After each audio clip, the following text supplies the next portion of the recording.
Magandang araw po mga ka-recap. Welcome back po sa ating channel. Simulan na po natin ang ikalawang yugto sa kwento ni Baphomet. Nadiskubre na nga ni Baphomet na kaya na niyang magamit ang dating kapangyarihan pero kapag nasa loob lang siya ng tower ngunit meron itong napakahabang cooldown. Ginamit niya ang kanyang kapangyarihan para maklear ang Tower of Mazes at mailigtas ang ibang kasamang hunter. Pagkatapos ng raid ay napunta sila sa hospital para magpagamot at doon ay nagkita silang muli ni Ha-Jae-wook. Nandoon din ang magkakapatid na Lee at pinaalis si Ha-Jae-wook dahil sa ugali nito kay Cha Min-woo. Nginitian lang ni Cha Min-woo si Ha-Jae-wook para asarin kaya tuluyan na nga itong umalis. Sino kaya si Ha-Jae-wook at ano ang nalalaman niya sa nakaraan ni Team Manager Song-on? Pagkatapos nga na umalis sa hospital ay hindi maitago ni Jae-wook ang galit sa loob ng sasakyan.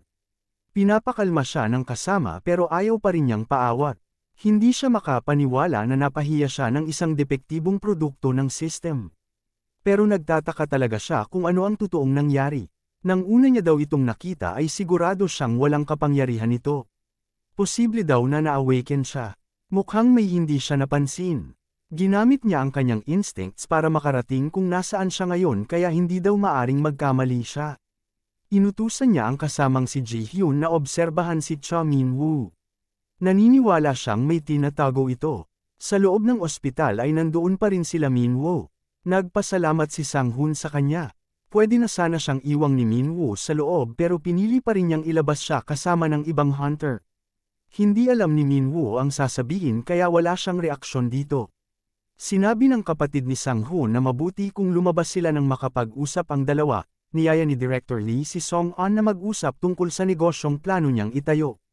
Sinabi ni Song-on na ang kanyang departamento ay nakatuon sa pangangalaga sa mga hunter. Natuwa naman si Director Lee dahil interesado daw siya sa programa na nangangalaga sa mga hunter, naiwan na nga ang dalawa at muling nagpasalamat si Sang-hoon kay Min-woo. Pero sinabi ni Min-woo na sa totoo lang daw ay wala naman siyang planong iligtas si Sang-hoon. Kung hindi dahil daw sa kay Reaper ay iiwan niya talaga ito. Pero si Reaper ay nakiusap na iligtas siya dahil nakukonsensya ito at iniisip na siya ang dahilan kung bakit ka nasama sa loob ng templo. Pero para kay Sang-hoon, ayos lang sana sa kanya na mamatay sa loob ng tower pero masaya siya dahil ligtas daw si Hunter Reaper at Baphomet.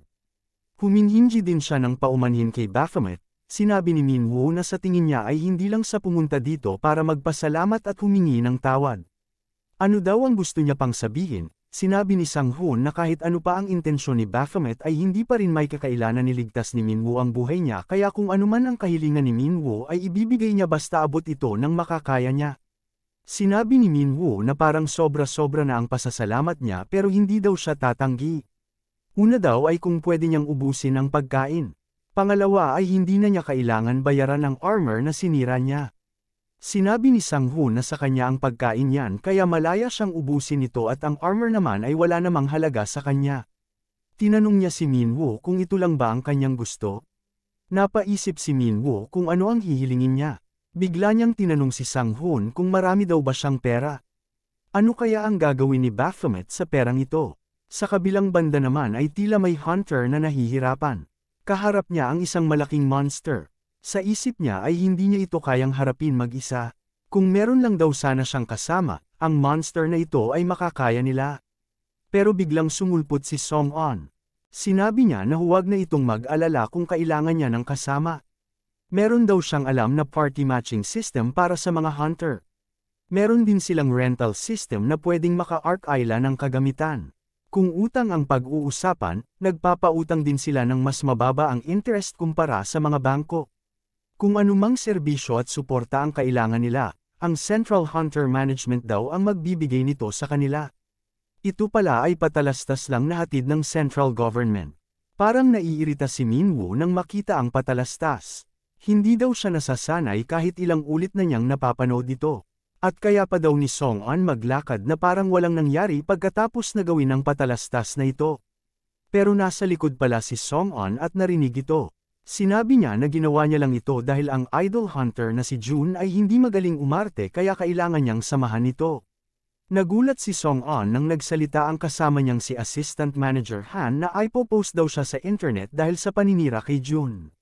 Binati naman ni Assistant Manager Han si Min-woo. Ngayong araw pala ay si Miss Han ang in charge kay Minwoo. Tinanong din ni Song-on kung nakita na daw ba nila ang balita. Kumalat na daw sa media ang totoong pagkatao ng nabansagang hunter na scammer.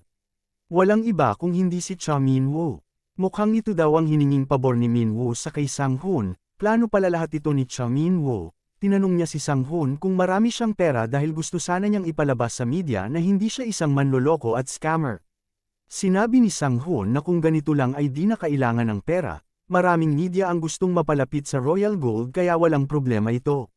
Dinagdag din ni Minwoo na kung pwede ay itago nila na siya ang nakaklear sa Tower of Mazes. Nagtaka si Sang-hoon bakit ayaw ito ilabas ni Minwoo. Makakatulong din sana ito sa pangalan niya. Sinabi ni Minwoo na may mga taong gusto siyang huntingin kaya hindi pa siya pwedeng magpasikat habang hindi pa niya kaya na huntingin ang mga kalaban. Mukhang kumaget nga ang mga tao sa balita.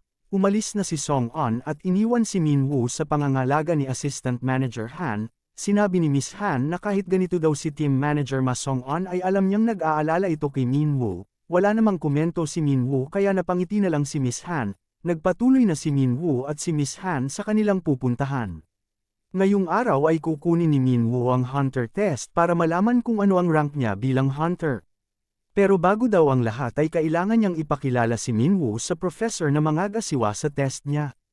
Pero pagbukas ng pinto ay makikita ang isang lalaki na sumisigaw at tumatakbo sa takot dahil sa insekto. Sino kaya ang propesor na ito? Humingi ng paumanhin ang propesor sa kanila, may hinuhuli lang daw siyang insekto sa kanyang opisina. Kailangan niyang mahuli daw ito dahil maaari itong makaapekto sa mga kagamitan at magdulot ng sira. Nagpakilala ang propesor, siya daw si Kim Woo-sok. Siya ang mangangasiwa sa test ni Hunter Baphomet. Kadalasan daw ay stats ang basehan at ang paraan sa pag-rank ng Hunter. Pero sa mga kakaibang kaso katulad niya na isang mababang Hunter na nakaklear ng tower, aktwal na pakikipaglaban ang magiging basehan ng rank niya. May 3 stages daw ang test na ito. Maaaring tumigil si Baphomet sa kalagitnaan, magsisimula na sila. Ang unang stage daw ay kailang ni Baphomet habulin at hawakan ang mga asul na orb na lumulutang. Mababawasan siya ng puntos kapag hinawakan ng ibang kulay. Unang sinubukan ang kanyang agility. Sumunod ay endurance, at iba pang aspetong pisikal na taglay ng isang hunter. Umabot na sa ikatong stage si Baphomet at dito ay kailangan niyang labanan ang mga virtual monster. Ang lakas ng mga ito ay binase sa mga data na nakuha sa mga monster sa loob ng tower. Susubukan nila kung ilang monster ang kayang i-hunt ni Baphomet sa loob ng 300 segundo. Nagsimula na nga sila at parang wala lang kay Baphomet ang mga monster na lumalabas. Mapamalaki man o maliit, isang atake lang ang mga inaabot ng mga ito. Naubos na niya ang mga monster pero sinabi ng propesor na meron pa siyang isang boss-type monster na ilalabas. At ito ay walang iba kundi ang boss na una niyang nakaharap ng maging tao siya. Napangiti si Baphomet dahil matagal din silang di nagkita. Kung dati ay wala siyang nagawa, ngayon naman ay dudurugin niya ito. At sa pagkakataon na yon, kahit si Miss Han ay namangha sa kanyang nasaksihan sa loob ng training room. Ipinalabas ni Baphomet ang apoy na kanyang skill. Umatake din ng dragon pero naiiwasan sinasanggalang ito ni Baphomet. At nang makalapit na siya sa dragon ay hindi na nag-alinlangan na gamitin ni Baphomet ang kanyang skill. Ang Giga Blaze, malakas na apoy at pagsabog ang nangyari. Sinabi ng propesor na masama ito dahil mukhang matatagalan muli bago mabuo ang boss dahil nasusunog pati ang data dahil sa skill ni Baphomet. Pero parang pamilyar daw ang nasasaksihan nila. Ang lakas at skills ni Baphomet ay parang katulad ni Raven. Interesante daw dahil si Raven ay namatay sa Tower of Abyss, si Baphomet naman ay ang tanging nakaligtas sa Tower of Abyss. Ano daw kaya ang pagkatao ni Hunter Baphomet? Pagkatapos ng test ay umuwi na si Baphomet. Pero habang naglalakad ay nag-iisip siya at tila daw napasobra ang paggamit ng lakas niya.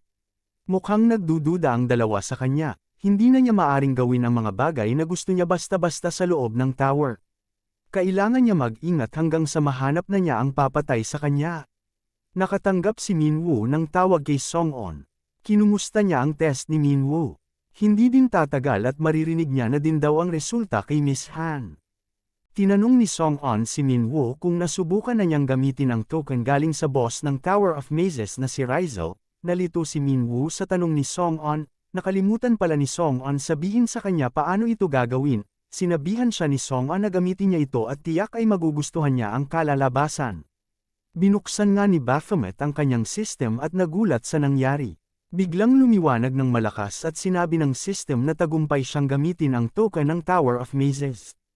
Tumaas ng isang antas ang kanyang level. Ito ay pabuya niya dahil na-clear niya ang Tower of Mazes at tinalo si Rizal. Sinabi ni Song-an na ito ay reward lamang sa mga nakaka-clear ng tower. Namangha si Baphomet sa epekto nito sa kanya at sa kanyang mga stats. Ito daw yata ang dahilan kung bakit gustong-gusto ng Arc Guild na sila ang maka-clear sa boss ng tower. Ayon kay Song-on ay ito din ang dahilan kung bakit ang mga hunter na naka-clear na ng tower ay patuloy na nagke-clear ng tower.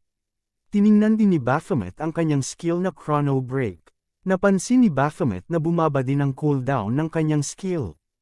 Tinanong siya ni Song-on kung natutukso ba siya sa pag-clear ulit ng tower para makakuha ng token.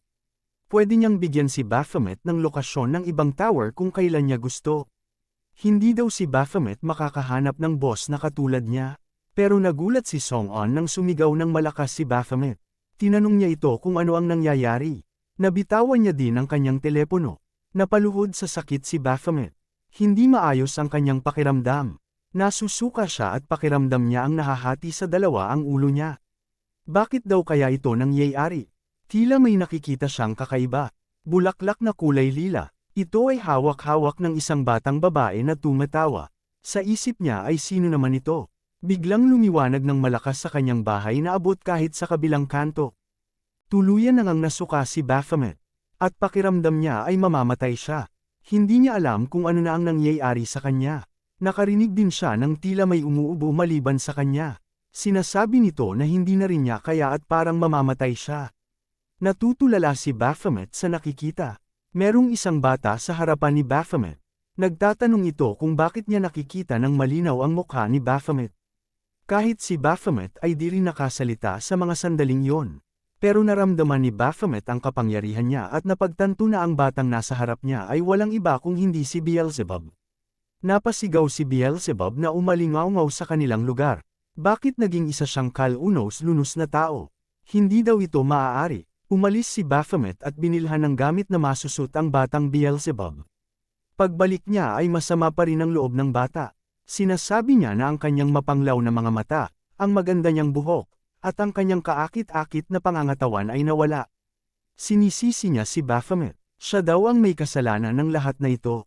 Nangyari daw ito dahil inabsorb ni Baphomet ang enerhiya ng ibang boss. Dahil sa kapangyarihan ng ibang boss, ay lumabas sa pagkatao ni Baphomet ang batang Beelzebub. Pero paano daw siya naging batang lalaki? Tanong ni Baphomet. Hindi rin alam ni Beelzebub. Siguro dahil ito ang anyo na nababagay sa mundo ng mga tao.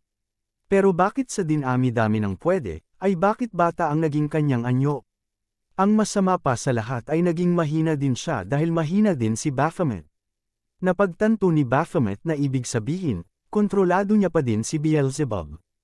Halata naman daw dahil lumabas nga siya sa katawan ni Baphomet. Sagot ni Beelzebub. Kaya sinabi ni Baphomet na maaari niyang gawin sa kanya anuman ang gusto niya. Naaalala daw ni Baphomet na mukhang may sinasabi ito sa kanya na hindi maganda sa loob ng Tower of Mazes habang nilalabanan ang boss. Biglang tumakbo ang bata sa takot at agad naman siyang hinabol ni Baphomet. Ipapakita daw sa kanya ni Baphomet kung paano siya namumuhay at kumakain ng maayos habang naka-cooldown ang Chrono Break na skill. Hindi makapaniwala si Beelzebub na naalala niya pa ito, pero may mga taong nakasalubong at napatigil si Beelzebub. Paglabas ni Baphomet ay nalito siya sa nakikita. May mga matatandang naghihintay sa kanya sa labas. Tinanong ng matatanda kung ano ang pangalan niya. Sinabi ng isang babae na ayon daw sa landlord ay Cha Min-woo ang pangalan niya. Sinabi ng matatanda na kailangan niyang sumama sa kanila. Nalilito naman si Min-woo kung ano ang nangyayari. Nag-uusap ang matatanda kung sino daw ang mauuna sa kanila. Nag-iisip na ng hindi maganda si Min-woo. Dito din daw ba nakatira ang mga matatandang ito at bakit kailangan niyang sumama sa kanila? Sinabi ng isang matanda na kukunin niya muna si Min-woo at siya ang unang gagamit. Nalito si Cha Min-woo sa nangyayari. Ano kaya ang gagawin ng matanda kay Min-woo at bakit siya pinatawag ng mga ito? Nasa panganib kaya ang buhay niya? Kinuha na nga ng isang matanda si Minwoo at sinabi na siya ang unang gagamit sa kanya. Hindi alam ni Minwoo kung ano ang gagawin sa kanya ng matatanda pero sumama pa rin siya dito. Pagdating niya doon ay hindi siya makapaniwala. Ipapagawa pala sa kanya ang isang motor. Natawa lang si Minwoo sa pag-aakalang nagbibiro ang matanda. Pero bigla siyang nagalit at tinanong ang matanda kung bakit niya daw ito aayusin at sino naman sila para utusan siya. Sinabi ng matanda na siya si Kim Yeonja. Ang dalawang matanda naman daw kanina ay si Mrs. Park at si Mrs. Song. Sinabi ni Mrs. Kim na masakit na ang matandang katawan niya at hindi na kayang ayusin ang kanyang motor. Makakatulong daw sa kanya kapag aayusin ito ng batang katulad ni Cha Minwoo.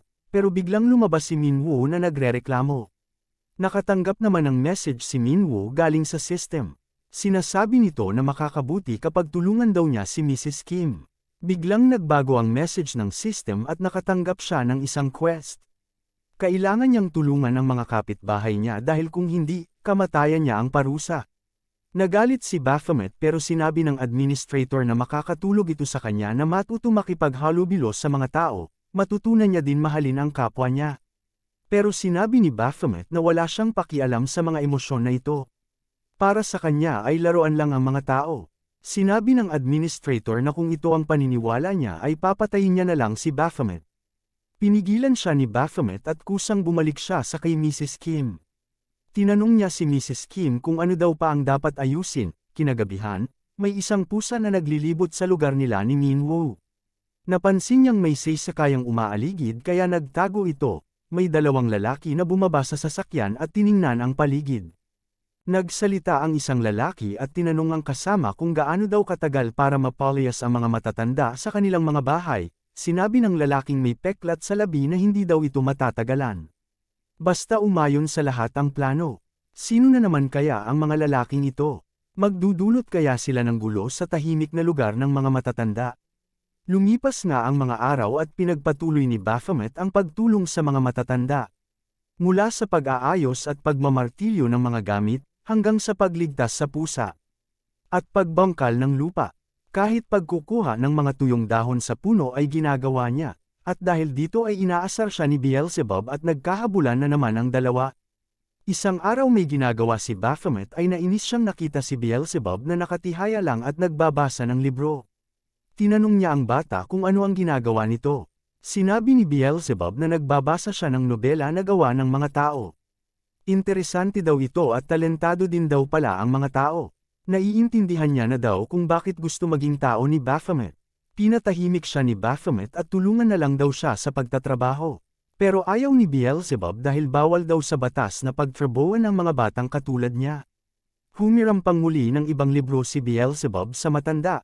Sinabi ng system na mukhang mabilis na naka-adapt si Beelzebub sa mundo ng mga tao. Tinanong ni Baphomet ang system kung paano naging batang tao si Beelzebub. Ayon sa administrator ay hindi niya alam.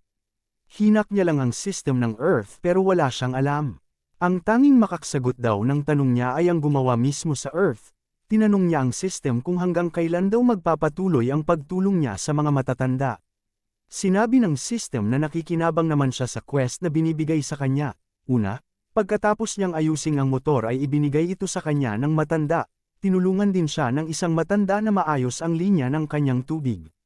Minsang tinanong ni Baphomet ang isang matanda kung bakit pa siya tinatawag kung kaya naman nilang ipaayos sa iba.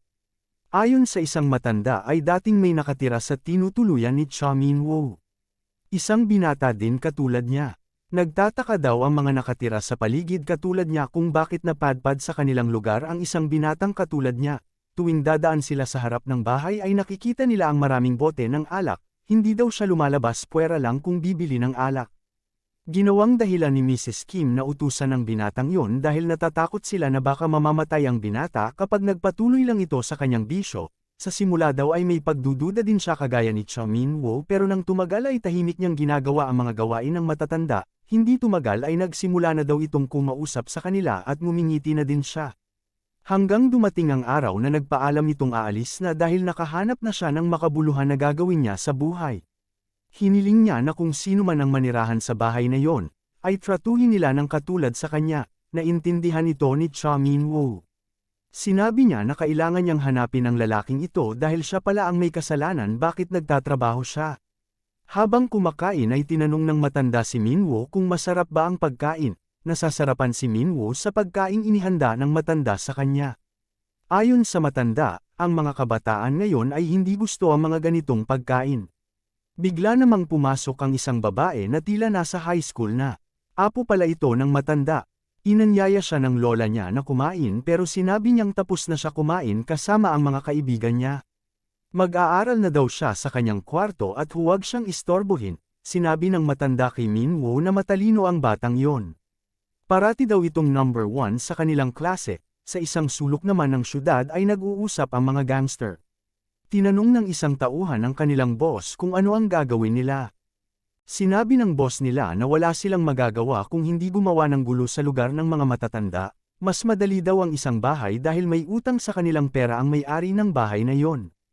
Isang hapon ay ginagawa ni Minwoo ang ibang mga iniutos ng matatanda sa kanya kaya napagdesisyonan niyang mahiga at mapatingin sa langit, sa isip niya ay hindi na masama ang kapitbahayan na ito.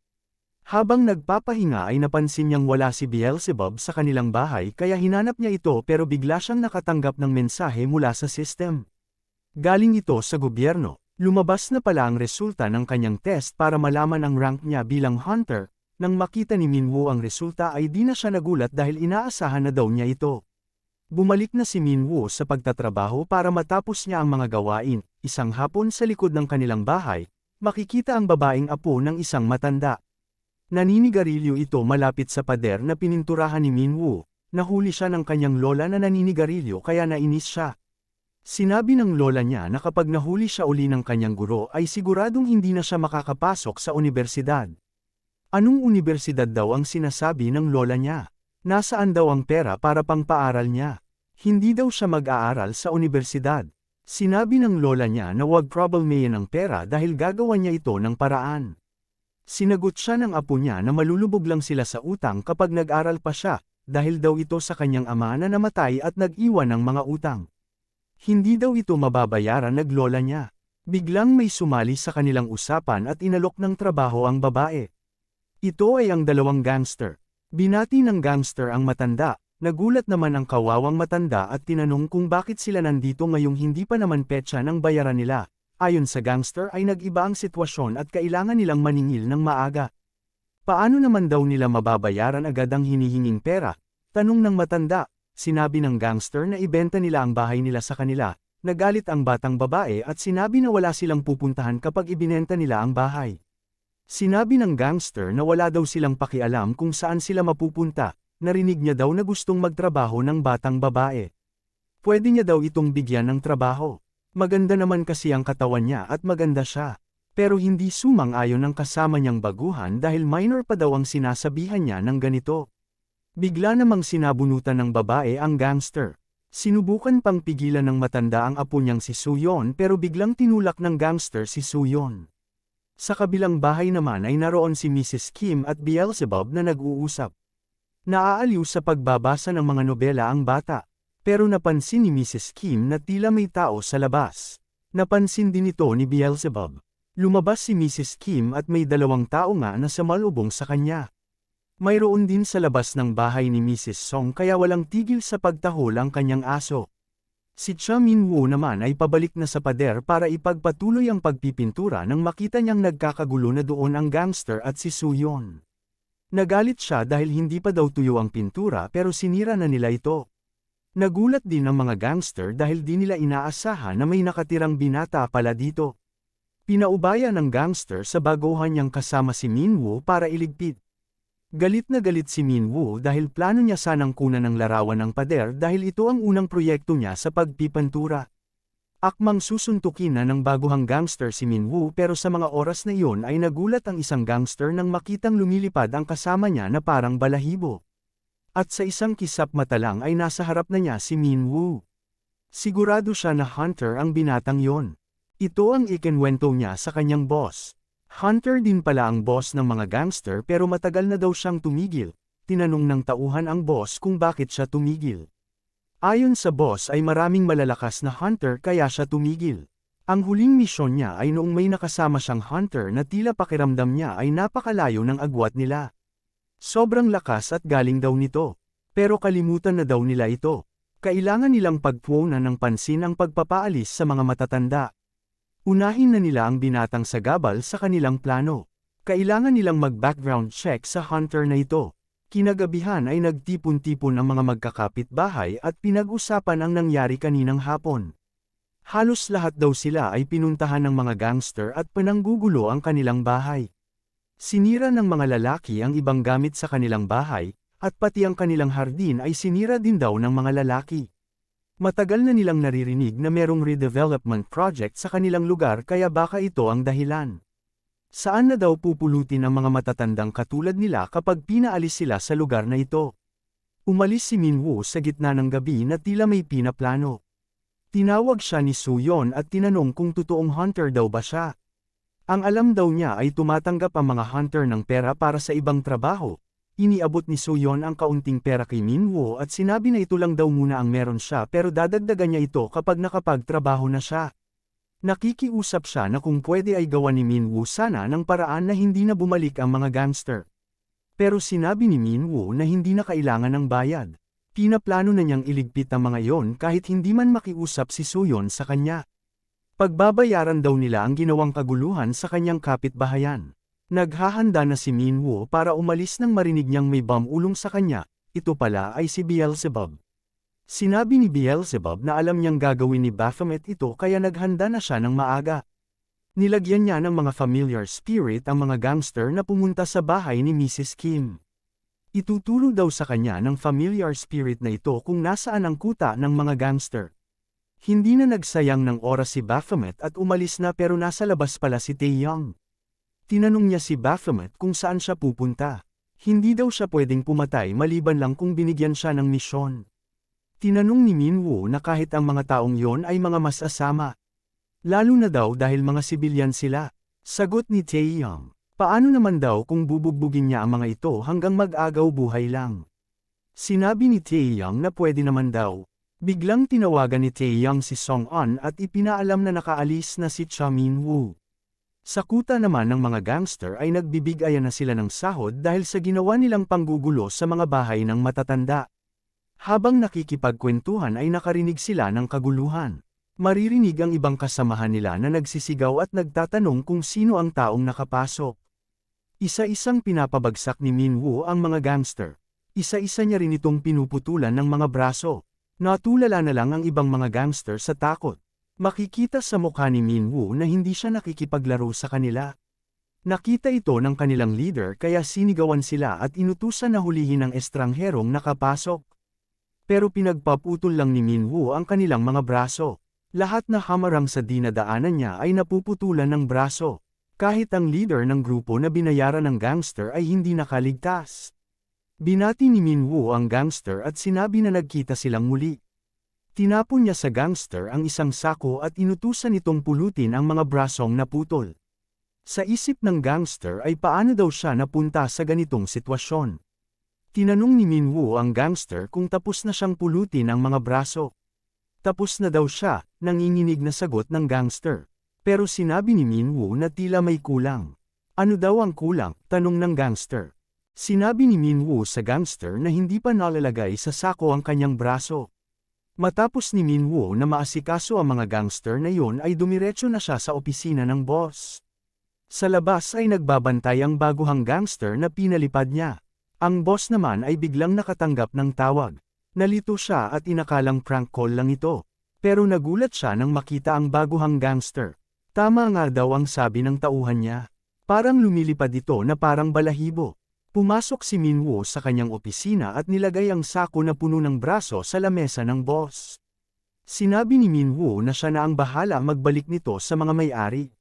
Mag-ingat lang daw siya at baka magkapalit ng braso ang mga tao niya. Tumawa lang ang boss at sinabi na mukhang siya ang hunter na nakatira sa kapitbahayan ng mga matatanda. Nagkamali daw si Minwoo sa ginawa niya. Nagpadala daw siya ng mga tao sa bahay nila. Nalaman nila na may nakakabatang kapatid daw si Minwoo at sigurado siya na hawak na nila ito ngayon. Ngumiti lang si Minwoo at biglang tumawa ng malakas na siyang ikinalito ng boss. Sinabi ni Minwoo na huwag daw aalahanan ng ibang tao. Aalahanan niya na lang ang kanyang sarili. Sa bahay nga ni Minwoo ay naroon ang mga gangster pero tila sila ang nagkamali. Hindi nila kilala kung sino ang kanilang bibiktimahin. Sinabi ni Beelzebub na mga walang alam talaga ang mga nilalang na ito. Gumawa daw siya ng parang laser kung tawagin sa mundo ng mga tao. Ito lang ang pwede niyang gawin dahil magagalit daw si Baphomet kapag nawasak ang bahay niya. Huwag daw silang gumalaw sa kanilang kinakatayuan kung ayaw nilang madesgrasya. Kailangan nilang manatili sa posisyon nila hanggang sa matapos niyang mabasa ang libro. Sinubukang tawagan ng boss ang kanyang mga tauhan pero hindi na ito sumasagot. Napabuntong hininga na lang ang boss pero bigla siyang inatake ni Baphomet. Sinabi ng boss na dati rin daw siyang hunter noong bata-bata pa siya. Sa isip ng boss na kakaiba ang lakas ni Minwoo. Sa pagsasalubong pa lang ng kanilang punyal ay ramdam niya ang lakas nito. Sa isip niya, ang lumaban sa isang hunter na wala kang hawak na impormasyon ay isang sugal. Tiningnan niya ang kanyang telepono at nabasa ang mensahe na naglalaman ng impormasyon ni Minwoo. Nang mabasa niya ito ay bigla siyang sumuko kay Minwoo. Hindi maintindihan ni Minwoo ang nangyari. Sinabi ng boss na hindi na nila gagalawin ang kapitbahayan ng mga matatanda at kakalimutan niya daw lahat na nangyari dito. Magsimula daw silang muli na magkasando. Ngumiti lang si Minwoo pero bigla niyang pinutol ang isang braso ng boss. Sinabi ng boss na masyado naman siyang marahas. Matapos ang kaguluhan sa kuta ng mga gangster ay dumiretso na silang lahat sa hospital. Habang nagpapagaling ay may kinakausap ang boss sa telepono. Ito ay ang presidente ng development company. Sinasabi niya na isang A-rank hunter ang kalaban nila at sa tingin niya ay hindi na niya may pagpapatuloy ang trabaho. Nagalit ang presidente dahil isang A-rank lang naman daw ang kalaban nila. Sinabi ng boss na tila walang alam ang presidente tungkol sa mga hunter. Ang mga A-rank hunter ay nasa matinding pangangalaga na ng gobyerno sa kadahilanang sila ang mga hunter na malaki ang potensyal na maging S-rank. At isa pa, ang mga A-rank at pataas daw na mga hunter ay hindi na mga tao. Marami pang sinasabi ang presidente pero binabana ng boss ang telepono. Iniisip niya kung sino daw kaya ang misteryosong tao na tumawag at nagmensahe sa kanya ng impormasyon ng rank ni Minwoo. Pero pamilyar daw ang boses niya. Ang nagpadala pala sa kanya ng mensahe ay walang iba kung hindi si Song-on. Bumisita si Song-on sa kapitbahayan ng mga matatanda. Dumaan lang daw siya para kumustahin sila. Tinanong siya ni Mrs. Kim kung hindi na daw ba siya umiinom ng marami. Sinabi ni Song-on na hindi na. Umiinom na lang siya kapag may mga okasyon. Siya pala ang tinutukoy ng matanda na nakatira dati sa bahay. Tinanong niya si Mrs. Kim kung kumusta naman daw si Cha Minwoo sa kanila. Sinabi ni Mrs. Kim na nakakagulat na masipag pala si Minwoo. Hindi pa makapaniwala si Song-on pero sa huli ay natawa na lang ito. Bago umalis si Song-on ay sinabi niya sa kay Mrs. Kim na ipapaubaya niya si Minwoo sa kanilang mga kamay. Si Song-on kaya ang tinutukoy ng boss ng mga gangster na nakasama niya noon sa isang misyon. Ano naman kaya ang susunod na misyon ni Minwoo? Sa isang eskinita, makikita ang isang hunter na duguan. Nagmamakaawa ito sa taong gustong tumapos sa buhay niya. Sinasabi niya na hindi daw ito ang kanilang napagkasunduan. Akala niya ay hahatiin nila ang mga kayamanan na nakuha sa loob ng tower. Pero sinabi ng babae na yun nga ang napagkasunduan nila pero ipapalabas lang nila na aksidente ang lahat na mangyayari dito at mapapasa kanila na ang parte niya. Biglang inatake ng lalaking hunter ang babae dahil sa galit pero biglang may tinawag ang babae. Tinawag niya ito sa pangalang K9. Inutusan niyang kagatin ang dagwang hunter at agad naman itong sinunod ni K9. Sino kaya ang babaeng hunter na ito at bakit sila nambibiktima ng mga kapwa hunter? Isang araw pumunta si Cha Minwoo sa Central Hunter Headquarters. Habang nandoon ay sinisingil siya ng babae dahil nasira daw ang sandatang kanyang hiniram. Nagtataka si Minwoo dahil doble ng halaga ang pinapabayad sa kanya. Natawa na lang ang babae at sinabi na nagbibiro lang siya, di pa siya sisingilin ngayon dahil unang beses pa naman lang ito. Pero sa susunod na mangyari daw ito, ay doble ng halaga ang ipapabayad sa kanya. Kaya mas mabuti daw kapag nakabili na siya at mayroong personal na sandata. Pag-iisipan daw ito ni Minwoo, bigla niyang sinabi na napunta daw siya dito sa headquarters dahil gusto niyang ayusin ang kanyang inventory kaya ibebenta niya daw ang mana stone na nakuha sa Tower of Mazes. Nagulat ang babae sa nakita. Nakilala niya agad na mana stone nga ito ni Rizal. Ayon sa babae ay kadalasan sa auction ibenta ang mga mana stone para mas malaking halaga ang makuha ng mga hunter kung sa auction nila ito maibibenta. Pero kung gusto daw ni Minwoo ng mabilisang pera ay binibili din nila ito pero sa mas mababang halaga nga lang. Pinili ni Cha Minwoo na ibenta ito sa auction dahil mukhang malaki ang makikita niya dito kaya inasikaso na ng babae ang mga kinakailangan. Tinanong ni Minwoo ang babae kung magkano daw na ibenta ang mana stone ni Baphomet. Siguro ay mahal daw ito sa kadahilan ng legendary rank ang Tower of Abyss. Pero sinabi ng babae na kung naibenta nga ito ay siguradong mas mababa ang halaga kumpara sa mana stone ni Rizal. Sumigaw si Baphomet at ayaw maniwala. Ayon sa babae ay dahil ito sa agwat ng mana ng dalawang boss, si Rizal daw ay isang magic attribute na monster. Habang si Baphomet naman ay isang physical attribute na monster. Nang inimbestigahan daw nila ang Tower of Abyss, natuklasan nilang sobrang baba ng mana ni Baphomet. Naalala ni Baphomet ang sinabi ni Beelzebub sa kanya na wala siyang talento sa magic kaya tanging pagpapalabas lang ng mga kadina ang alam niyang magic, sinabi ng babae na sa katunayan. Hindi nila alam kung mababa nga ang mana sa mana stone ni Baphomet, nagtaka si Minwoo. Ayon sa babae ay hindi nila natagpuan ang mana stone ni Baphomet. Naalala ni Baphomet na hindi kinuha ni Raven ang kanyang mana stone at napansin niya din na tila walang gana sa buhay si Raven. Ang mga mana stone ay ang buhay ng mga monster at ito ay permanente. Kahit mamatay ang monster o mawala man ang tower, ang mana stone ay hindi mawawala. Pero ang tanong, nasaan daw ang kanyang mana stone? Habang inaayos ni Minwoo ang kanyang inventory ay napansin niya ang isang espada. Ito ay ang espadang ginamit ni Raven para saksakin siya, pero nakalock pa ang status nito. Nagtataka si Minwoo kung saan ito nanggaling. Bigla namang may gumulong na bola sa paa ni Minwoo. Lumapit ang isang aso at kinuha ito. Nalito naman si Minwoo sa nakitang aso. Tinawag ang aso ng isang babae sa pangalang K9. Lumingon si Minwoo at nakita ang isang babae kasama ang isang lalaki at tila mga hunter din ang mga ito. Magkapatid pala ang dalawa at sila ang nagmamay-ari ng asong si K9. Pinapagalitan ng babae ang kanyang kapatid dahil hindi daw nito binabantayan si K9 kaya nakawala. Umalis na nga ang magkapatid kasama ang aso pero napansin ni Minwoo na may kakaiba sa asong yon. Sinabi ng babae na ang mga aso na iyon ay mga na-awaken din tulad ng mga hunter. Pumunta si Minwoo sa hospital at naibinahagi ang nakita sa doktor. Sinabi ng doktor na isang hunting dog ang nakita niya. Pagkatapos ng The Great Shock, hindi lang tao ang na-awaken kundi pati ibang mga alagang hayop. Unang nadiskubre ito dahil sa alagang pusa ng isang aktres. Ang pangalan ng pusa ay Casey, hindi pa rin nila alam ang dahilan bakit na-awaken ang mga alagang hayop pero sa tingin nila ay sa kagustuhan ito ng mga alaga na protektahan ang kanilang amo. Biglang nagsalita si Minwoo at sinabi na ang rason na napunta siya dito ay gusto niyang umalis sa guild ng doktor. Ang Sweet Pink Angel. Tinanong ng doktor kung ano naman daw ang mali sa pangalang Sweet Pink Angel. Malambing naman daw pakinggan ito. Biglang inabot ng doktor ang sobre kay Minwoo. Ito daw ang binabayad ni Minwoo sa kanya noong nagtatrabaho pa siya sa minahan.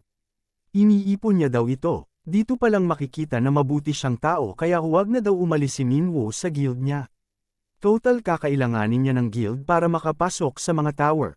Pero ayaw pa rin ni Minwoo dahil sa kanya naman daw talaga ang perang ito at aalis pa rin siya sa guild. Habang inaasar ng doktor si Minwoo ay bigla namang pumasok si Taeyang. Sinabi ng doktor na matagal din na hindi sila nagkita, bakit daw siya napadpad sa opisina niya. Sinabi niya na may bagong misyon daw para kay Cha Minwoo. Ang target daw ay isang free member party. Ang modus daw ng grupong ito ay inaakit nila ang ibang hunter na bibigyan ng malaking pabuya para sumama sa kanilang raid at pagkatapos ng raid ay nililigpit nila ang mga inosenteng hunter. Ang isang miyembro daw ay isang A rank at ang isa ay B rank. Pero tinatansya nila na mas malakas na sila ngayon dahil matagal na silang hindi kumukuha ng assessment. Habang tinitingnan ni Minwoo ang mga dokumento ay sinabi niyang nakita niya ang mga ito sa headquarters kani-kanina lang. Ano kaya ang magiging plano nila Minwoo para mahuli ang mga target nila? Isang gabi sa isang hotel. Inabutan ng babae ang kanyang kapatid na sobrang high dahil sa bawal na gamot. Sinipa niya ang kapatid sa mukha at tinanong kung inubos niya na naman ang pera nila. Kailangan na nilang maipadala ang pera na yon sa susunod na linggo. Sinabi ng lalaki na makukuha naman daw nila ulit ito sa isang raid lang. Galit na galit ang babae sa pinagsasabi ng kapatid. Sinabi ng babae na merong grupo ng mga hunters na humuhuli at pumapatay sa mga katulad nila kaya kailangan nilang mag-ingat. Para sa lalaki ay mukhang natatakot ang kanyang ate. Naiinis na umalis na ang babae at hinanap ang aso nilang si K9. Sinabihan niya ang aso na mukhang kailangan na naman nilang pumunta ng tower ulit. Kailangan na naman nilang kumuha ng buhay ng mga inosenteng hunter, pero sinabi ng babae sa aso na konting tiis na lang at matatapos din ito at mabubuo silang 5 muli kasama ang mga magulang nila. Isang gabi ay pumunta na nga sila sa tower. Ito ang Tower of Moonlight. Tinanong ng babae ang kapatid kung nakakita daw ba siya ng hunter na makakasama nila sa raid. Sinabi ng lalaki na nakakita siya ng isang hindi kilalang hunter at may malinis na track record. Nasa B+ ang rank ng hunter na ito at ayon sa investigasyon niya ay malakas din ito. Tinanong ng babae kung nasaan na ang hunter na tinutukoy. Ayon sa lalaki ay nasa loob na ng tower at nagsisimula ng e-clear ang unang palapag. Huwag na daw siyang mag-alala dahil ililigpit din naman nila ito pagkatapos ng raid. Pero sinabi ng babae na siya ang magdedesisyon kung papatayin nila ang hunter o hindi, depende ito sa makukuha nilang kayamanan. Sa isip ng babae ay ayaw na niyang kumuha ng buhay ng ibang tao. Ayaw niya na rin pumatay ng hunter si K9. Sinabi ng lalaki na wala silang makukuha kung hindi nila papatayin ang kasamang hunter. Pumasok na nga sila sa tower at biglang may lumabas na monster sa likuran ng babae habang nakikipagtalo sa kapatid.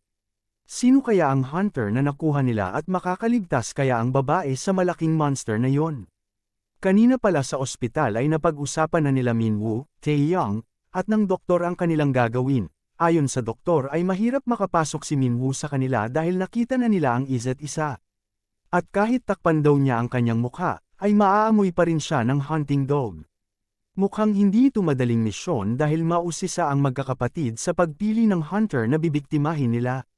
Sinabi ng head nurse na pwede naman na mag-disguise si Minwoo at gumawa sila ng peking tao at mga impormasyon. Kaya iyon na nga ang ginawa nila. Balik sa tower, habang muntik nang mamatay ang babae dahil sa monster ay may isang hunter na pumihil at tumapos sa malaking monster. Binati sila ng misteryosong hunter na ito at nagpakilala siya bilang si Hunter Bill. Siya daw ang makakasama sa kanilang raid. Nagsimula na nga silang mag-clear ng mga palapag ng tower. Hindi naman nagsayang ng oras si Bill at nagpakitang gilas sa pagtapos sa mga monster. Suot ang napakakapal na armor at malaking espada ay madali niyang napapatay ang mga monster. Iba't ibang monster ang nakakasalubong nila sa loob ng tower pero wala itong kaproble-problema. Habang pataas na pataas ang palapag ay palakas ng palakas din ang mga monster na nakakaharap nila. Pero mag-isa lang itong hinaharap ni Bill na walang problema. Tila para sa kanya ay laro lang ito. Ipinakita niya rin ang lakas ng kanyang skill. Isang unique skill, ang Giga Blaze. Sumabog at nasunog ang monster sa ginawang atake ni Hunter Bill. Hindi makapaniwala ang magkapatid sa nakikita. Biglang lumingon si Bill sa kanila at nagsimulang magtanong. Bakit daw namatay ang ice cream? Hindi siya naintindihan ng magkapatid. Dahil daw tinamaan ito ng sasakyan. Biglang tumawa ng malakas si Bill sa sarili niyang joke. Habang ang magkapatid naman ay nanlungo sa narinig. Bago pala pumunta si Minwoo sa tower ay pinagplanuhan nila kung paano niya ipapakilala ang sarili. Sinabi ng head nurse na maganda kapag magpanggap si Minwoo bilang isang lalaking nasa edad 30 pataas. Kailangan niya lang ibahin ang boses niya at magbitaw ng mga dad jokes. Paano naman daw kung lapitan siya ng aso at amuyin? Meron daw pabango ang doktor na pwedeng gamitin at ipahid sa katawan at armor niya. Hindi ito naamoy ng mga tao pero epektibo ito sa aso at sa ibang mga hayop. Nilapitan nga siya ng aso at nang naamoy ni K9 ang pabango, ay biglang lumayo ang aso sa kanya. Pagkatapos ng maikling pahinga ay nagpatuloy na nga sila sa pag-clear ng tower. Habang nakikipaglaban sa mga monster ay nilapitan ng lalaki ang kanyang ate at tinanong kung ano ang tingin nito sa kay Hunter Bill. Ang ibig niyang sabihin ay kung kayang talunin ni K9 ang hunter na katulad niya. Pero nagalit ang babae at sinabi na hindi na nila gagawin ang pagpatay sa hunter. Sinabi ng lalaki na meron daw siyang ideya na pwede nilang gawin. Habang nagpapahinga ay nag-usap ang tatlo at inalok nila si Hunter Bill na maging partner nila sa mga tower raids. Kailangan lang nilang mag-clear ng mga tower na magkasama. Ang hatian naman ay 60% kay Hunter Bill at 40% naman sa kanila. Ang plano pala ng lalaki ay kunin ang tiwala ni Hunter Bill. At kapag nakuha na nila ang tiwala ni Hunter Bill, sa kanya na nila ipapagawa ang trabaho ni K9, ang pagtapos sa mga inosenteng hunter. Hindi na kailangan ni K9 na pumatay ng mga hunter, pero makikita sa mukha ng babae na nag-aalinlangan pa rin siya. Pumayag naman si Hunter Baphomet sa alok ng lalaki. Bigla naman nagsalita ang babae at sinabi kay Hunter Bill na gusto nilang makita ang mukha nito. Kailangan daw nila pagkatiwalaan ang isa't isa kung magtatrabaho sila ng magkasama at weird daw sa pakiramdam na hindi nila nakikita ang itsura niya. Napatigil si Hunter Bill at nag-isip. Naalala niya ang bilin sa kanya ni Taeyong. Kailangan niya lang mapalapit sa magkapatid gaya ng ginawa niya sa unang misyon niya sa mentor. Tinanong ni Minwoo kung hahanapin din ba nila ang mastermind sa likod ng magkakapatid. Hindi, sagot ni Taeyong. Kailangan ni Minwoo pasukin mismo ang kuta ng mga ito. Balik naman sa tower, iginiit ng babae na gusto niyang makita ang mukha ni Hunter Bill. Sinabi ng lalaki na huwag daw niyang pilitin si Bill kung ayaw nitong ipakita.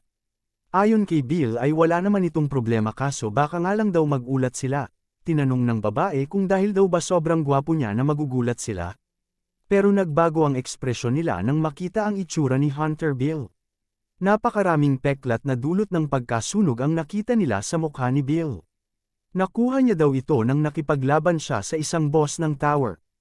Ang mga peklat sa mukha niya ay sumpa galing sa boss. Ang sumpang ito ay kumapit din sa kanyang anak at ngayon ay unti-unting nawawala ang mukha ng anak niya. Nasubukan na niya ang iba't ibang gamot at doktor pero walang tumalab. Handa niyang gawin ang lahat para magamot lang ang kanyang anak. Ibinalik ni Minwoo ang kanyang helmet pero sa isip niya at tila napasobra ang kanyang pag-arte. Pero nagulat siya sa sinabi ng lalaki. May alam daw itong paraan para magamot ang kanyang anak. Sumunod na araw ay dinalangan ng lalaki si Minwoo sa isang misteryosong lugar. Nagkasakit din daw ang kanilang mga magulang pero dahil sa taong ipapakilala niya ay unti-unting gumaganda ang kondisyon ng kanilang mga magulang. Kaya sigurado siya na magagamot din ang kanyang anak. Pagbukas niya ng pinto ay nakita nila ang dalawang babae na nakasuot ng maskara. Sumayaw ito ng napakaganda na tila may tinatawag na nakakataas na nilalang. Biglang nagpakita ang isang misteryosong lalaki at nagsigawan ang mga tao. Tinatawag nila itong sect leader. Naging emosyonal ang mga taong nakakasaksi sa tinatawag na sect leader. Napapaluhod at napapaiyak ang mga ito na tila isang Diyos ang nasa harapan nila. Ang lahat ng ito ay nangyayari sa harap ni Cha Minwoo. Parang matatawa siya na hindi alam ang sasabin sa nakikita. Bigla siyang nakatanggap ng mensahe sa kanyang system. Na-unlock niya ang isang main quest. Ang laman ng main quest ay parusahan ng Apostle Lost. Sa isip ni Minwoo ay kakaibang pagkakataon nito. Sino kaya ang Apostle Lost na ito at bakit ganito na lang kataas ang tingin ng mga taong nakapalibot sa kanya? Matapos nga nadalhin ng lalaking hunter si Minwoo sa lugar ng kanilang mastermind, ay agad itong nakatanggap ng quest. Ito ay ang parusahan ang Apostle Lost. Walang iba kung hindi ang tinatawag na sect leader. Isang magulang ang lumapit sa sect leader at hiniling na gamutin at pagalingin ang kanyang anak na may cancer. Nilapitan ng sect leader ang kaawa-awang bata. Sinabi ng sect leader na mahirap ang lagay niya dahil nagkaroon ito ng sakit sa batang edad. Pero sinabi ng sect leader na papagalingan niya ang sakit ng bata. Nilagay niya ang kanyang kamay sa ulo ng bata at biglang nagliwanag ang paligid. Namangha ang mga tao sa nasasaksihan. Biglang tumubo muli ang buhok ng bata at nag-iba ang kompleksyon ng mukha nito. Napagaling nga siya ng sect leader. Agad namang niyakap ng ina ang anak at nagsigawan ng mga tao dahil sa milagrong ipinakita ng sect leader. Nagpasalamat ang ina sa kanya. Sinabi ng sect leader na binago niya lang ang daloy ng ki sa katawan ng bata at inayos ang nagkabuhol-buhol na daanan ng ki. Dalhin na daw ang bata sa prayer hall para tuluyan ng gumaling. Tinanong ng lalaki si Minwoo kung gusto ba nitong makausap ang sect leader kasama ang kanyang anak para magamot. Hindi nag-alinlangan si Minwoo at tinanggap ang alok ng lalaki. Umuwi si Minwoo at kinausap si Beelzebub. Ipinaliwanag sa kanya ng bata kung ano ang mga tinatawag na apostle. May tinatawag na ugat ng lahat ng kasalanan o kilala sa 7 deadly sins. Si Raven na tinalo ni Baphomet sa Tower of Abyss ay isang apostle din. Siya ang Apostle of Rage. Kung anim ang nakitang anino ni Baphomet sa pinakita sa kanya ng administrator na kayang pumatay sa kanya, sigurado na mga apostles ang mga ito. Kung si Raven ang apostle ng Rage, siguradong lalabas daw ang mga sumusunod. Si Superbia, ang Apostle of Pride. Si Acedia, Absolute of Sloth. Si Invidia, Apostle of Envy. Si Avaritia, Apostle of Greed. Si Gula, Apostle of Gluttony. At ang Apostle of Lust.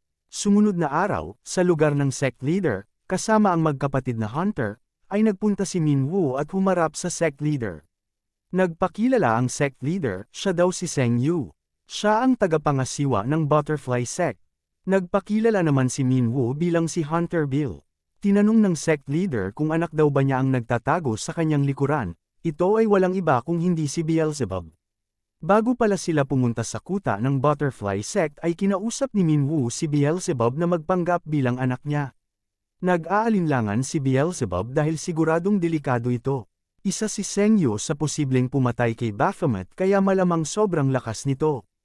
Pero sinabi ni Minwoo na mas mahina ito sa kanya kaya nakakapagtakad daw.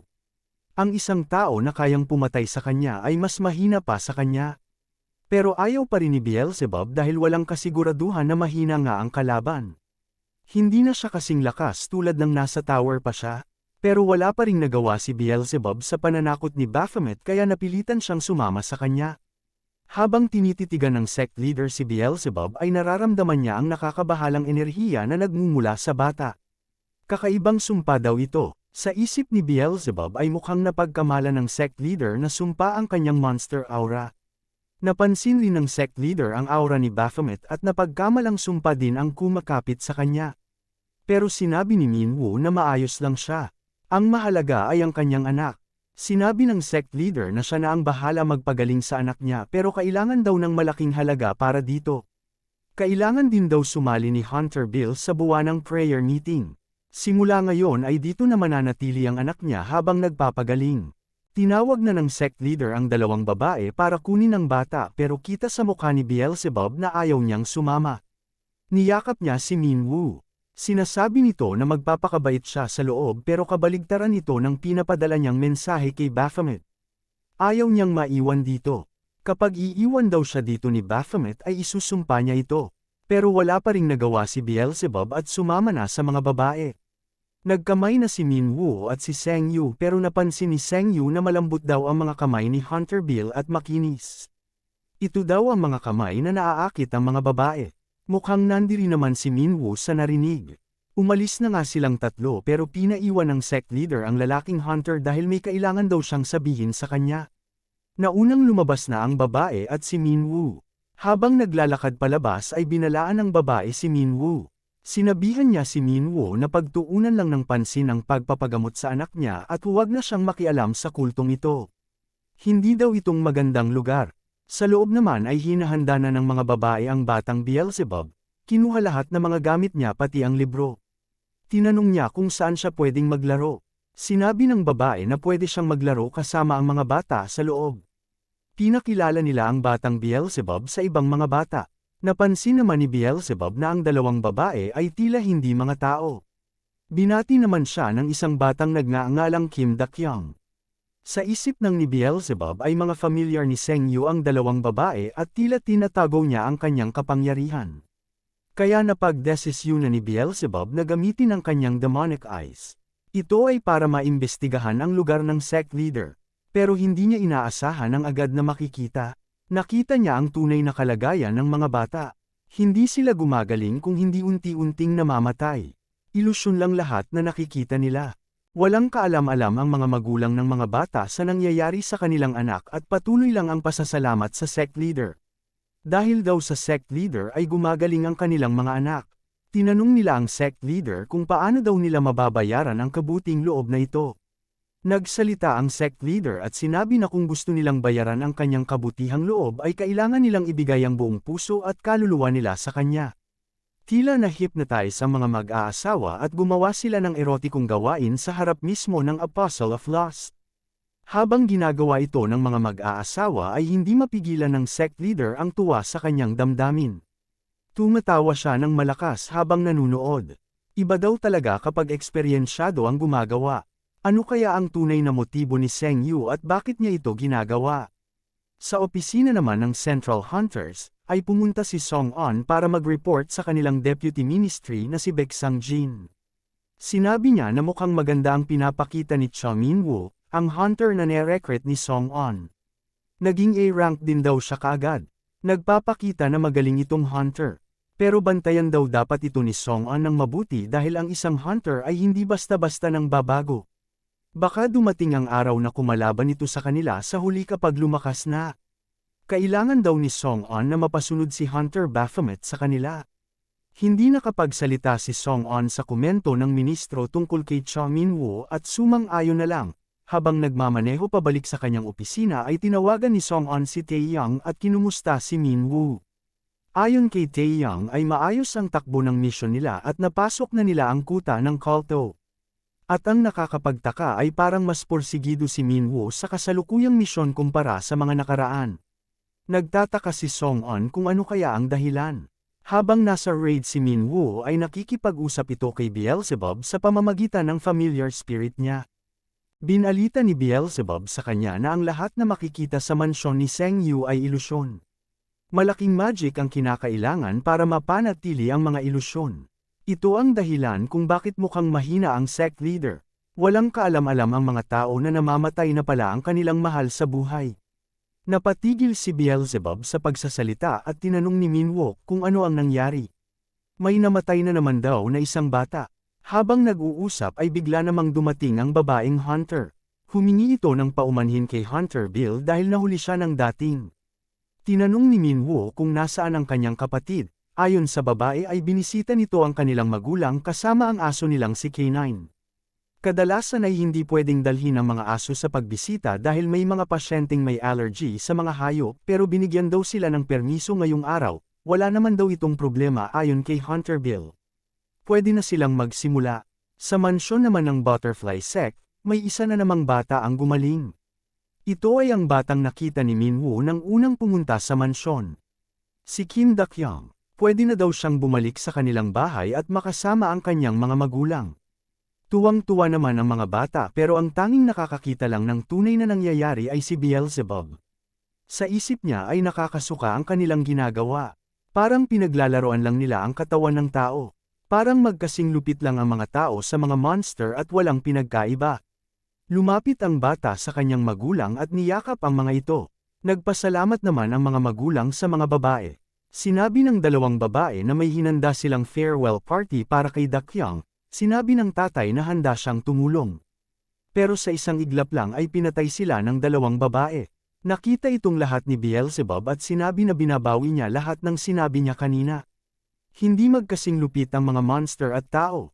Mas malupit at nakakasuka ang mga tao. Nang nililigpit na ng dalawang babae ang mga katawan ay napansin nilang hindi nakangiti si Beelzebub. Biglang lumapit ang babae sa kanya na parang ahas. Mukha daw may nakikita siya na hindi niya dapat makita. Sa tower naman ay patuloy ang pag-raid ni Min-woo kasama ang babaeng hunter. Dalawang palapag na lang daw ay pwede na silang makabalik. Habang naglalakad ay tinanong ni Min-woo ang babae. Tinawag niya itong Hunter Haiti. Ano daw ang ibig sabihin niya na huwag makialam sa Butterfly Sect? Ayon sa babae ay halata namang hindi sila ordinaryong sect, nagbabayad lang siya sa kanila para sa mga magulang nila. Ayon sa patakaran ng Butterfly Sect, ang pagsisikap daw nila ay naipapakita sa pagbigay ng malaking halaga ng pera. Pero sa kabila daw ng lahat na ito, ayaw niyang magsalita ng masama sa sect leader dahil ang kanyang abilidad ay nagbibigay ng pag-asa sa iba. Sa isip ng babae ay kaunting tiis na lang at makukumpleto na silang 5 at aalis sa kulto.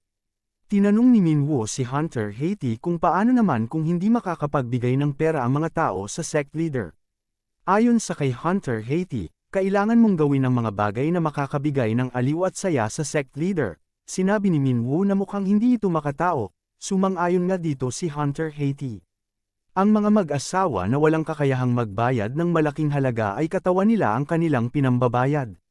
Tinanong ni Hunter Haiti si Hunter Bill kung nasusuklaman daw ba siya sa leader sect kahit sinabi na niyang kaya niyang gawin lahat para sa anak niya. Pero binalik ni Minwoo ang tanong sa kanya. Mukhang ang kasuklaman ang siyang tunay na nararamdaman ni Hunter Haiti. Nagulat si Hunter Haiti sa sinabi ni Hunter Bill at lumingon siya. Pero paglingon niya ay nakita niyang handa siya atakihin ni Hunter Bill. Mabilis siyang nakaiwas dito at tinanong si Hunter Bill kung ano ang ginagawa niya. Sinabi ni Minwoo na hindi katulad ng kapatid niya, si Hunter Haiti daw ay alam na ang ginagawa nila ay krimen. Hindi daw ito gusto ni Minwoo. Hindi niya gusto na hindi ipinagmamalaki ni Haiti ang krimen na ginagawa niya. Hindi maintindihan ni Haiti ang pinagsasabi ni Hunter Bill. Mabilis na sumugod si Minwoo sa kanya at sa isang iglap ay nasa harap na niya ito. Pinabagsak ni Minwoo si Hunter Haiti. Tinanggal ni Minwoo ang helmet niya at nagulat si Haiti sa nakita. Nag-iba ang itsura ni Hunter Bill at wala na itong mga peklat sa mukha. Tinanong siya ni Minwoo kung nasorpresa daw ba si Hunter Haiti kung gaano siya kagwapo.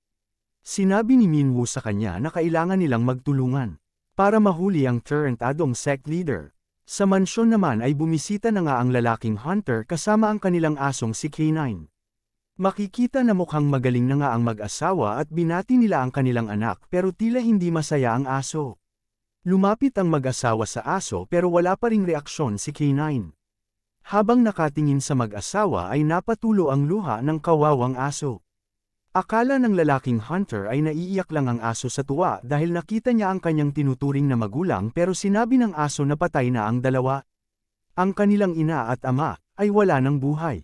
Naging agresibo ang aso at hindi maintindihan ng lalaki kung totoo ba ang sinasabi ng kanilang alaga. Sinabi ni K9 na niloko lang sila ng sect leader. Ayaw pang maniwala ng lalaki sa sinasabi ni K9 kaya tinanong niya mismo ang sect leader. Biglang nagsalita si Seng Yu at sinabi na dahil ito sa pagsama niya sa kanilang hunting dog. Hindi niya hahayaang sisirain lang ng isang hunting dog ang kanyang kaligayahan. Total nakuha na niya ang lahat na pwede niyang makuha sa magkapatid, kaya ngayon ay di niya na sila kailangan. Biglang nagbagong anyo si K9 at balak na atakihin si Seng Yu. Naging isa itong napakalaking aso. Nang inatake niya si Seng Yu ay biglang lumiwanag na tila may paro-parong lumilipad sa paligid. Biglang may tumawag sa aso at sa paningin ni K9 ay si Hunter Haiti ito. Inutusan niyang kumagat si K9. Pero ang kinagat niya ay hindi si Seng Yu kung hindi ang lalaking Hunter. Tumawa ng malakas si Seng Yu dahil gumana ang kanyang ilusyon sa aso. Habang nagsasaya ay biglang lumapit ang isang babaeng ahas sa kanya at may binulong. Ano na daw ang gagawin nila? Tanong ng babae. Tumawa lang ng malakas si Seng Yu habang ang kawawang aso ay nasa ilalim pa rin ng kanyang ilusyon. Sinabi ni Seng Yu na mukhang may hindi inaasahan na kasiyahang mangyayari. Hindi daw silang maaaring matalo basta-basta. Mukhang kailangan din nilang maghanda. Ngayong araw, ang magiging bida sa kanilang palabas, ay walang iba kung hindi ang mag-amang Bill. Ang anak na nawawalan ng mukha dahil sa sumpa, at ang amang dugo at pawis ang ginugugol para mabuhay at mapagaling ang kanyang anak. Tinatawag ni Minwoo si Beelzebub pero hindi siya nito naririnig. Tinatanong niya kung paano daw sila napunta sa ganitong sitwasyon. Ang mga tao naman ay inaakala na isa lamang itong ritual ng sect leader. Hindi lang yon, napapahanga din sila sa pagmamahala ng mag-ama. Dahil sa kakaibang sitwasyon ng dalawang ito, ang sect leader mismo ng Butterfly Sect ang gagawa ng paraan. Nagtataka ang mga tao at iniisip kung anong milagro ang ipapakita ngayon ng kanilang sect leader. Nang magpakita ang sect leader ay nagsigawan ang mga tao. Lumapit siya kay Minwoo at sinabi na nakakamangha ang pagtitiwala ng mga tao sa kanya. Nagkamali daw si Hunter Bill sa pagpili ng kakalabanin niya. Nagulat si Minwoo nang tinawag siya ng sect leader sa pangalang Hunter Baphomet. Sinabi ni Seng Yu na maghanda daw si Hunter Baphomet sa ipapakita niyang sorpresa para sa kanya. Sa isang tingin pa lang ay alam na agad ni Minwoo ang nangyayari. Mukhang nabihag nila si Beelzebub. Makikita kaya nating maglalaban si Beelzebub at Baphomet? Mapipigilan pa kaya ni Minwoo ang sect leader o tuluyan na silang malulunad sa kanyang ilusyon? Nagkita na nga si Minwoo at Beelzebub sa mansyon ng sect leader pero may kakaiba kay Beelzebub. Wala na siya sa kanyang sarili at biglang ipinalabas ang kanyang kapangyarihan. Akala ng mga tao ay kapangyarihan pa rin ito ng sect leader. Hindi rin maintindihan ni Hunter Haiti ang mga nangyayari. Nagsimulang maglaban si Cha Minwoo at si Beelzebub. Bago pala sila bumalik ng mansyon ay sinabi lahat ni Minwoo kay Hunter Haiti ang katotohanan sa likod ng Butterfly Sect at sa kanilang sect leader. Noong una ay ayaw pang maniwala ni Hunter Haiti kay Minwoo. Ayaw niyang paniwalaan na lahat ng naranasan at nakita niya at ng ibang mga tao ay walang katotohanan. Tinanong siya ni Minwoo kung nakita ba niyang lumabas ang kanyang mga magulang. Siguro ay binisita niya lang ito sa kanilang prayer room. Napagtanto ng babae na lahat ng ginawa nila ay napunta lang sa wala. Sinabi din ni Minwoo na may isang dahilan kung bakit pinayagan ngayong araw na bumisita ang kanilang aso. Papatayin nila ito. At ang masamang balita ay baka iligpit din nila ang kapatid niya. Gumagalaw daw siya ngayon nang walang alam ang gobyerno kaya magiging sagabal sa kanya kapag magkaroon ng malaking problema kaya kailangan niya ng tulong ni Hunter Haiti. Patuloy na naglalaban si Beelzebub at Cha Minwoo. Walang balak saktan ni Minwoo si Beelzebub kaya patuloy lang ang pag-iwas niya sa mga atake nito. Pero sa kasamaang palad ay nahuli siya ng isang magic ni Beelzebub na kung tawagin ay Infinite Hell. Napunta si Minwoo sa ibang dimensyon, at doon ay patuloy siyang inatake ni Beelzebub. Patuloy naman itong iniiwasan ni Minwoo hanggang sa matanggal ang mask niya na nagtatago sa kanyang mukha. Habang ginagawa ito ni Beelzebub ay wala siyang kaalam-alam at nasa ilalim pa rin ng isang magic. Akala niya ay siya pa rin ang boss ng Tower of Abyss. Naaalala daw niya na parang nasa isa siyang lugar ng kulto dahil kay Baphomet. Pero ngayon ay bumalik siya sa pagiging boss ng tower. Nagulat siya nang makitang dumating si Baphomet sa kanyang palapag. Inakala ni Beelzebub na siya ay nakaranas ng regression at bumalik sa nakaraan katulad sa mga nobelang nababasa niya. Hindi niya mapigilan ang tumawa ng malakas. Akala niya ay makakabawi na siya kay Baphomet. Sa pagkakataong ito ay hindi na daw siya matatalo. Patuloy niyang inatake si Baphomet. Inilabas naman ni Minwoo ang kanyang sandata galing sa inventory. At sa isang sandali ay tila nabasag ang dimensyon na binuo ni Beelzebub.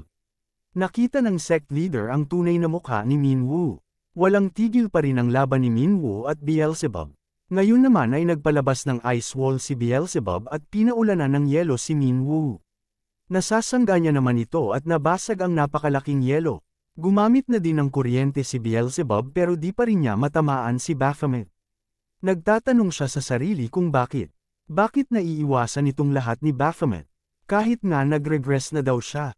Si Baphomet ay si Baphomet pa rin kahit anong mangyari. Tatapusin niya na ito habang maaga pa. Ginamit ni Beelzebub ang isa sa mga ultimate skill niya. Ultimate Space Vision Magic. Hellflies. Nag-summon si Beelzebub ng napakaraming sundalo. Sabay-sabay nitong inatake si Baphomet. Pero biglang tumigil ang lahat nang tinanong ni Baphomet si Beelzebub. Bakit daw namatay ang ice cream? Napahinto si Beelzebub at nalito sa tanong ni Baphomet. Tinanong siya ulit ni Cha Minwoo. Bakit daw namatay ang ice cream? Unti-unting napapaisip si Beelzebub sa sagot.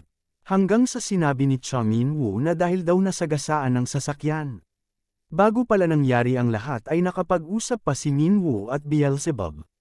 Binalita niya kay Minwoo na nahuli siya ng dalawang babaeng ahas. Ikinulong daw siya sa isang kwarto at pinagpaplanuhan kung ililigpit daw ba siya o gagamitin pa. Mas mabuti pang tumakas na lang siya. Pero sinabi ni Minwoo na gagamitin nila ang pagkakataong ito.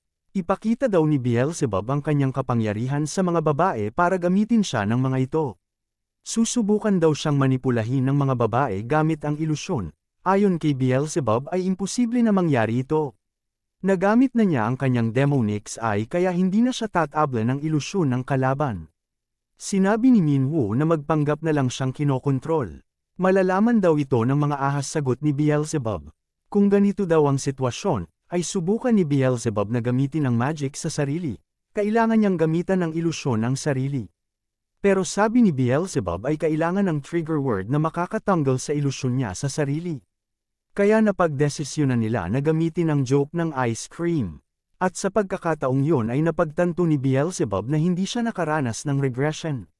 Sa isip niya ay kailangan niya na itong tanggapin. Hindi nga matalino o magaling sa magic si Baphomet. Pero malakas siya at nakakahanga ang mga taktika niya. Ito daw siguro ang dahilan kung bakit nakuha niya ang posisyon ng pagiging boss.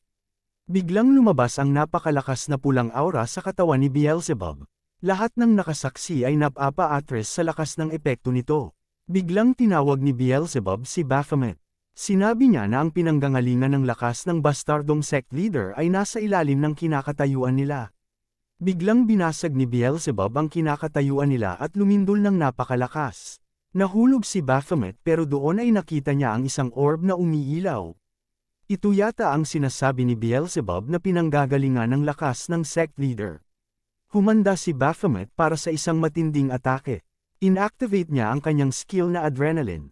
Biglang may naramdaman ang sect leader na hindi maganda. Tinamaan nga ni Baphomet ang orb at ito ay nagdulot ng matinding liwanag at pagsabog. Nasa loob pa rin ang ibang mga tao na kaya binalaan sila ni Hunter Haiti na delikado na dito at kailangan na nilang lumikas. Tumatakas na nga ang mga tao doon pero marami pa rin ang ayaw lumikas. Tinanong ni Haiti kung bakit ayaw pa rin nilang lumikas. Ang dahilan pala ay nasa loob pa ng mansyon ang kanilang mga anak. Nasa prayer room pa daw ang mga anak nila sa pag-aakalang pinapagaling ito ng sect leader. Naalala ni Haiti ang sinabi ni Minwoo na ito ang pagkakataon niyang makabawi sa mga maling nagawa niya. Napagdesisyonan niyang hanapin ang mga bata kaya siya na daw ang bahala. Kailangan na nilang tumakas. May iligtas kaya ni Haiti ang mga bata? Habang patuloy ang kaguluhan, nag-aalala naman ang dalawang babaeng ahas dahil nasira daw ang pinanggagalingan ng lakas ng kanilang master. Ano na daw ang gagawin nila? Kapag wala daw ito, magiging mahina ang master nila. Humingi sila ng paumanhin sa sect leader dahil hindi daw nila agad napansin na may kakaiba sa bata. Pero sinabi ng sect leader na ang tunay na naloko ay siya. Ayaw pa sanang basagin ni Minwoo ang orb dahil gusto niyang makalaban ang sect leader sa pinakalakas na anyo nito pero dahil sa kasalukuyang lakas niya, imposibleng matalo niya ito kapag hindi binasag ang orb. Hindi pa ito ang panahon para mamamatay siya. Pagkatapos nga ng pagsabog ay nahulog din si Beelzebub at wala itong malay. Naubos ang lakas niya dahil sa pagpapalabas ng lahat ng magic kanina. Akmang aatakihin ng dalawang babae si Beelzebub pero nakita ito ni Minwoo. At mabilis niyang naharangan ang dalawa. Nailigtas niya si Beelzebub pero siya naman ngayon ang target ng dalawang babaeng ahas. Mabilis na napigilan ni Minwoo ang kanilang atake. Siya naman ngayon ang sumubok na umatake sa kanila pero biglang nagbagong anyo ang mga ito at naging mga ahas. Habang naglalaban ang mga babaeng ahas at si Minwoo ay pakiramdam ni Beelzebub ay mamamatay siya. Pero napansin niya na tila may paparating. Napatigil at napa-atras din si Minwoo.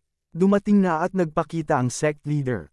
Mukhang masyado niya minaliit si Hunter Baphomet. Sa kabilang banda naman ay patuloy na hinahanap ni Haiti ang mga bata. Nararamdaman niya ang mga pagyanig dahil sa labanan. Napansin niyang masyadong madilim ang prayer room na ito at wala siyang makita. Nasaan na daw kaya ang mga bata?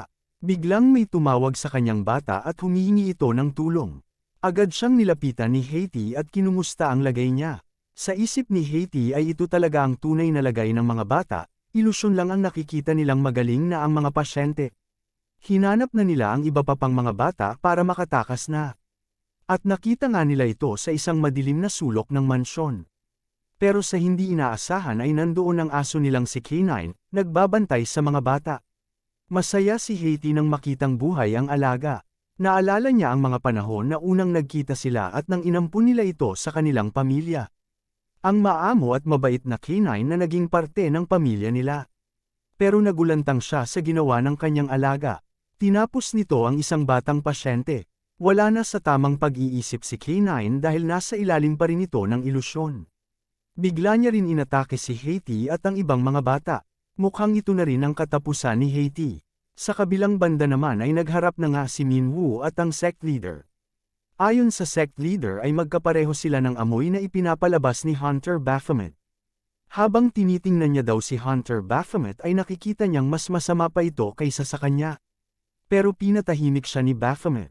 Hindi daw sila magkapareho, dahil siya ay manyak na nagtatago sa likod ng mansyon habang ginagawa ang immoral na gawain. Sinabi ng sect leader na sinusubukan niya lang gumawa ng marangal na gawain. Natawa na lang si Minwoo at sinabi na kahit ang aso ay matatawa sa pinagsasabi niya. Nagsisimula ng magalit ang sect leader sa pinagsasabi ni Minwoo at gusto niya na itong patahimikin.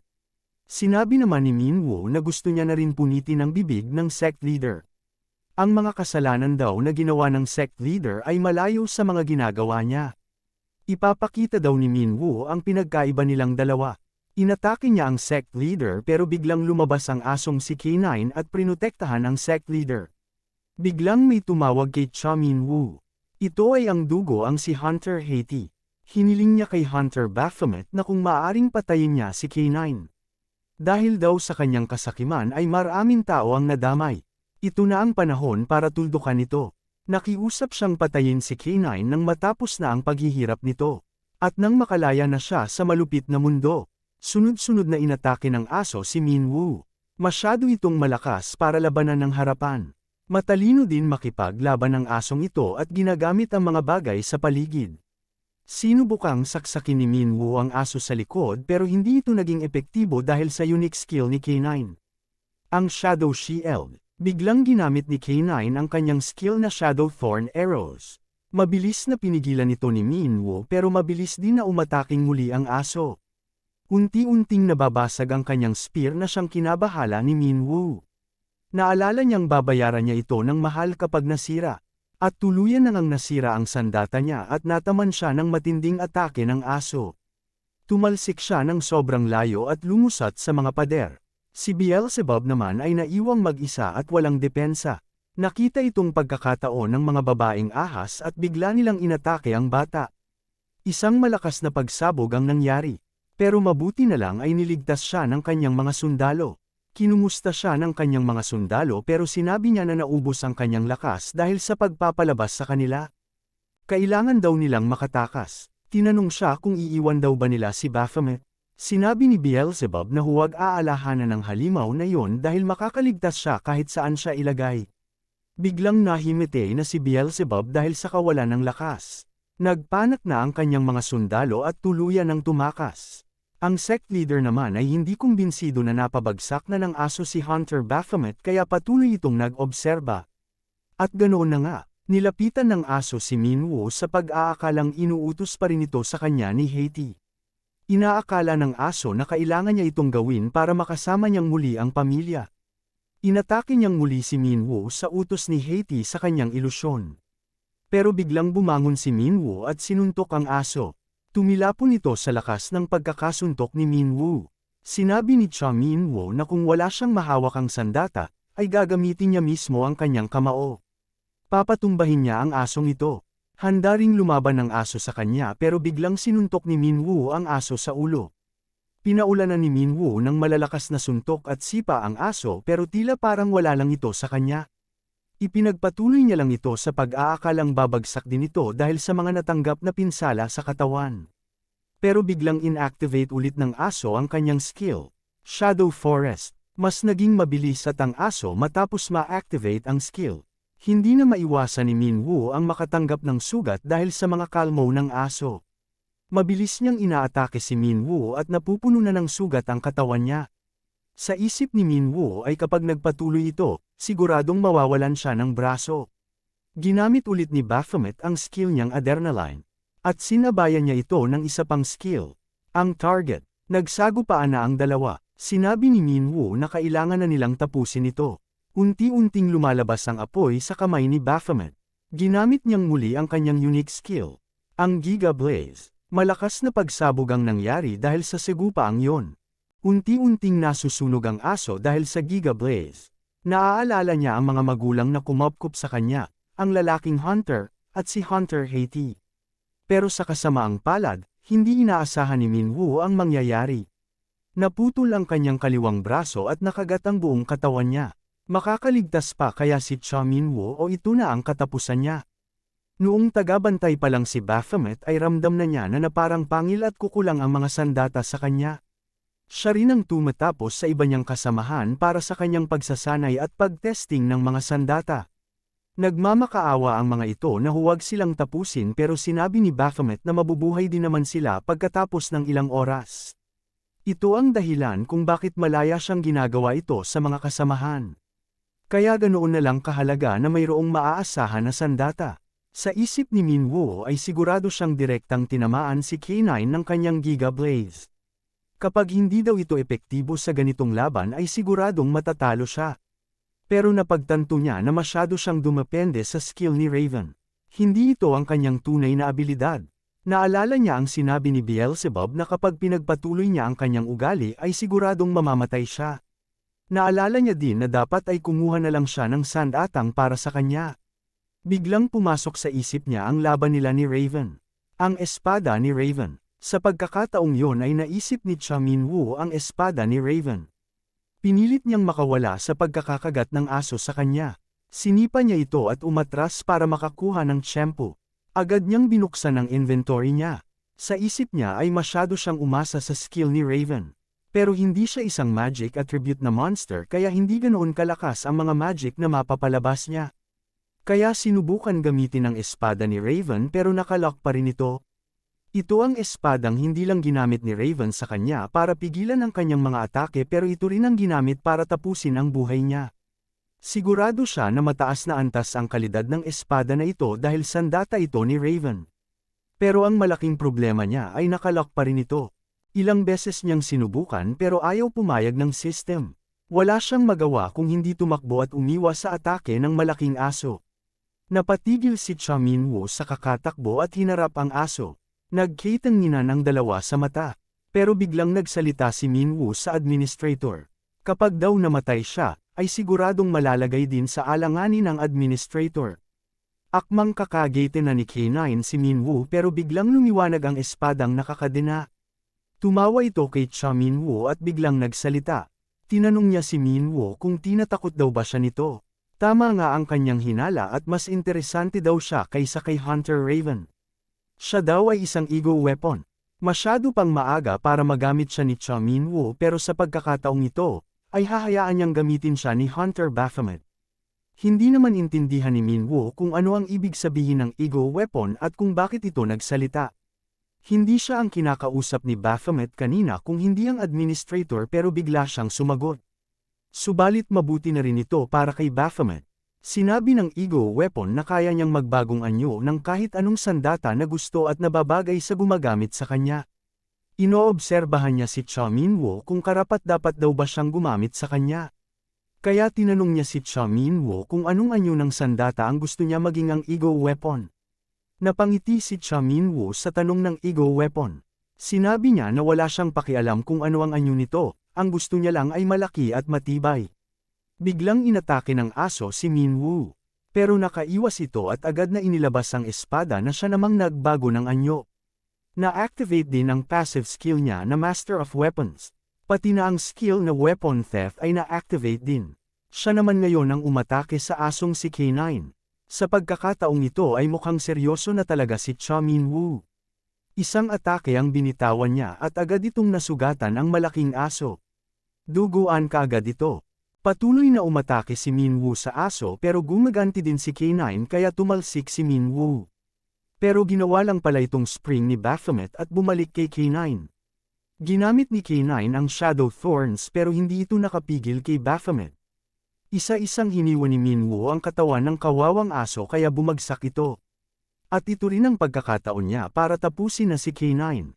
Sinaksak niya ito sa dibdib at napasigaw ang aso. Nakita na naman ni K9 sa kanyang paningin si Hunter Haiti at nakakuha ng lakas ng loob.